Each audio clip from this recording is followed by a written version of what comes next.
the biggest thing was being able to come to a football club at my age and challenge myself. You know, I've already seen that the calibre of players here is very high, the training is very physical, the intensity of the matches is amazing, but you know, the team's winning, they're fantastic, and we're climbing up the table. And being a part of this squad, being on the bench, coming on, not coming on, it's part of what this club's all about. It's part of the culture and what they've created here, that, you know, everyone's in the trenches together.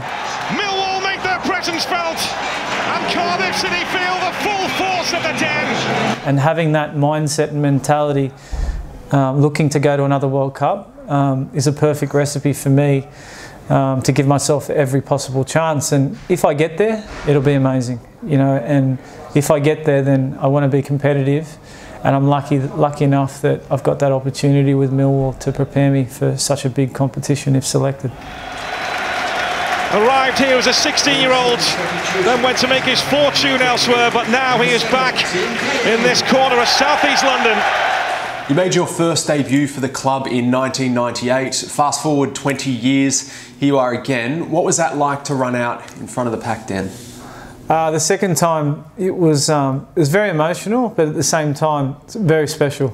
You know, I think after all the years of being away and also being a part of this football club, I always had that affinity and connection anyway, through social media and keeping in touch with people at the club. But it was nice because, you know, you never ever think that something like that could happen, and to make it happen and to be a part of that group of players and the club and the fans is something I'll never forget, and, you know, look back on with very fond memories.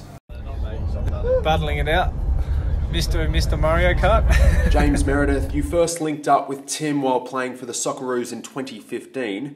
Did you expect just a few years later to be sharing a locker room at club level? No, not at all. So, you know, it's really good. It's a really good experience for me to have someone like Tim, who's such a big name for Australia, everything he's achieved in the game, and to be back at Millwall, where, you know, he was all those years ago. It's fantastic, and, you know, he's very professional, and he's making me more professional. Chance here for Meredith to run. I'm really grateful Neil Harris gave me the opportunity to play in the Championship, and I feel comfortable. I feel like it's a level I should be at.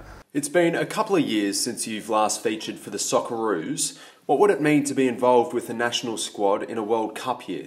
I mean, it meant everything to me. It was a dream come true playing for them at all, making my debut for them. So obviously, like the likes of Tim he's been to 3 already. It'd be my first, and I'd love more than anything to get given the opportunity. You know, and you know, fight for my country. So, training finished.